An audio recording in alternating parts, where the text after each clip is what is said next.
person in the NFL has the most to prove, you think? I'm going to say Jordan Love from the Green Bay Packers. Look, we know that during the regular season, since he's become a starter, the guy can light it up with the very best of them. It's just about whether or not he can raise his game in the postseason. The past 2 postseasons, 5 interceptions, 2 fumbles. He hasn't been the big-time performer that they need him to be on a roster right now that is loading up. This is going to be a team in the toughest division in all of football, I believe, in the NFC North, that can make some headway, but it's going to be dependent upon Jordan Love's ability to raise his game once they get to the playoffs. Harry, you know the Bengals have got some big questions to make, so is 2025 a make-or-break year for Joe Burrow? Not unless Joe Burrow decides he's going to retire after this season. So when it comes to Joe Burrow, we're talking about a guy that was first in passing yards and touchdowns, third in QBR and QB rating, and fourth in completion percentage. Now, what does happen is the antennas go up a little bit more after missing the playoffs the last 2 seasons. Okay, Kmart, I want you to answer this one very carefully. Has the Cowboys Super Bowl window officially closed? I want you to hear me very carefully, Brian. When was it ever open? Hello. No. In all seriousness, this iteration of the Cowboys, yes, it's closed. Because I say that because of how Jerry Jones conducts business. If he continues to say overinflate what he has on his roster and not be aggressive in free agency, not pay guys when they want to be paid, I think, yeah, I don't see them getting to the Super Bowl. And maybe I'm crazy, but wasn't it just a year ago the Cowboys won the division? And then what has happened And since? Dak Prescott was the best quarterback in the division? How quickly things change. You know, I need Brian to just host the show and take off the cowboy hat a little bit. That's what I need. If we're going to talk football for real today. Brian, just do your job. Do your job. Do your job. Just Bill Belichick. So I'm saying if Dak Prescott comes back healthy, we know that the division leader always changes every year in the NFC. I know, but see now you're just kind of falling back on statistical measures that really don't have any nuance to them. Okay, the fact of the matter is, okay, Dak Prescott's coming back healthy, right? All right, that's one person. Yes. Now, I want you to look at Washington's roster and what it's going to project to be in 2025. I want you to look at Philadelphia's roster and what it's going to project to be in 2025. And you tell me where you fall on the hope meter.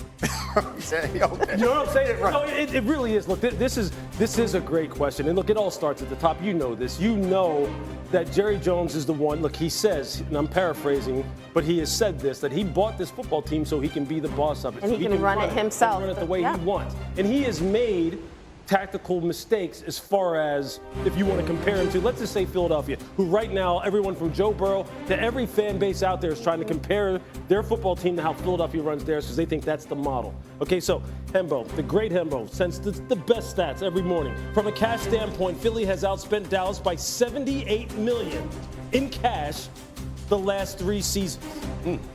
Let me just stab your head a little bit, because that's a lot. That's a lot of facts. Salary cap dollars. We're talking real cash out of Jeffrey Lurie's pocket into the hands of the players, as opposed to Jerry Jones, who has this cash cow in the Dallas Cowboys, right? They print money, right? Right. Most valuable franchise in the world, or one up, right? $78 million over the past 3 seasons, Philadelphia has outspent. That doesn't mean go out and spend like drunken sailors and be irresponsible. You have to have the front office in place to make wise decisions. The coaching staff, who doesn't get enough credit in Philadelphia for developing and utilizing the players. So it's all, along a continuum.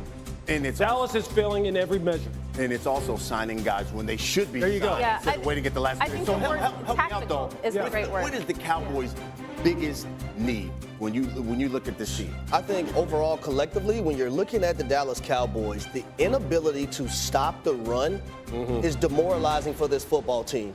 As an offensive player, when we play, one of the things that can demean a defense is when you run the football and you can run it at will when you want to. And what's demoralizing for the opposing team is when they know they can't stop it and they know you're going to do it.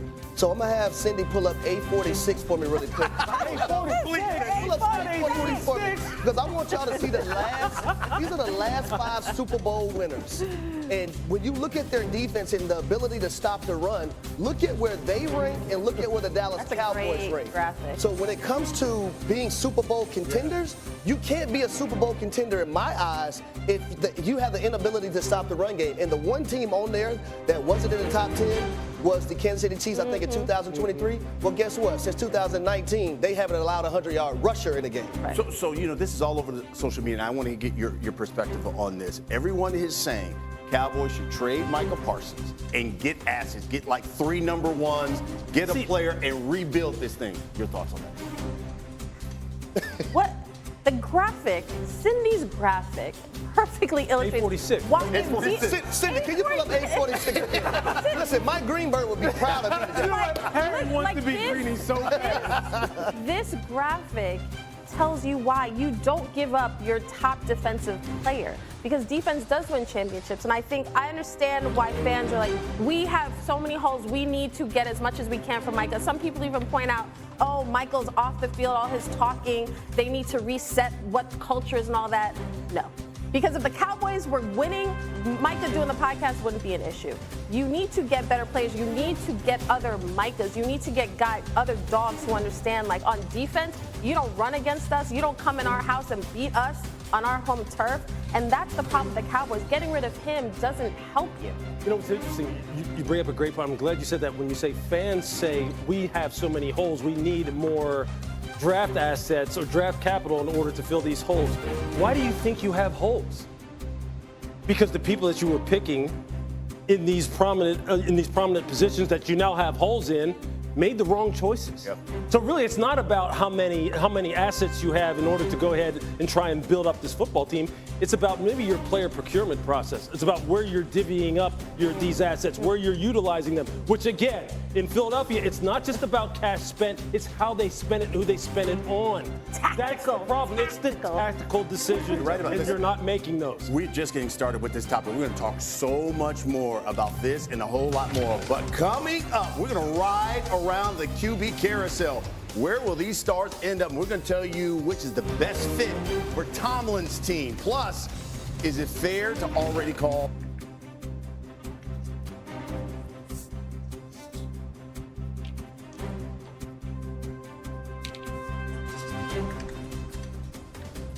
Mình sẽ bôi tròn cái phần gác cạnh này lại.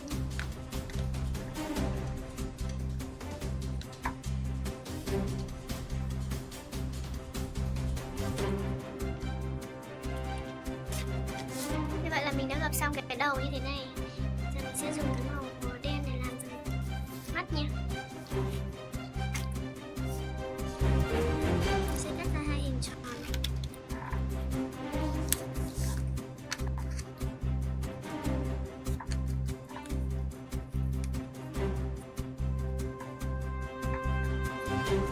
Mình sẽ cắt ra 2 hình tròn.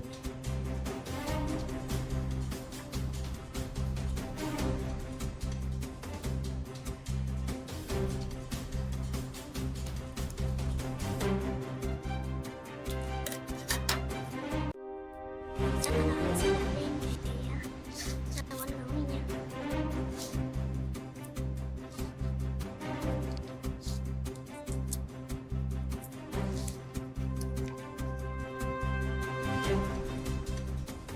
Đó, mình sẽ dán lên này.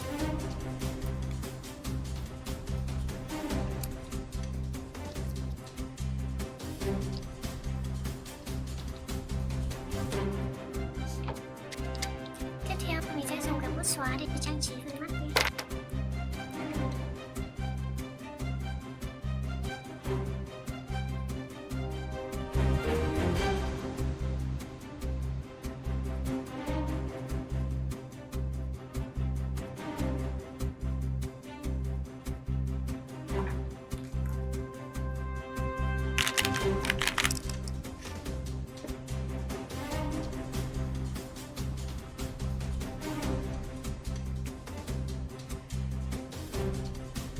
Tiếp nha.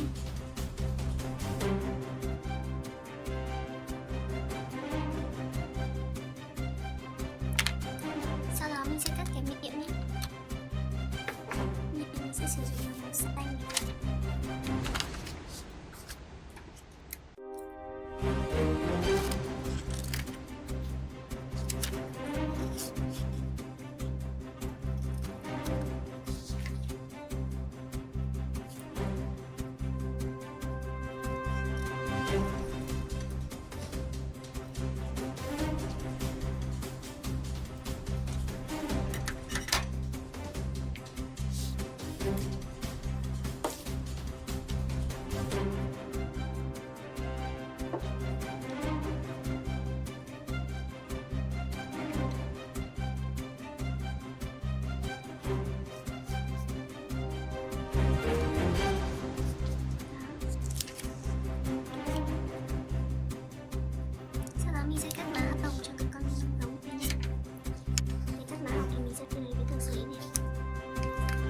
là hai hình tròn là giật được nhất.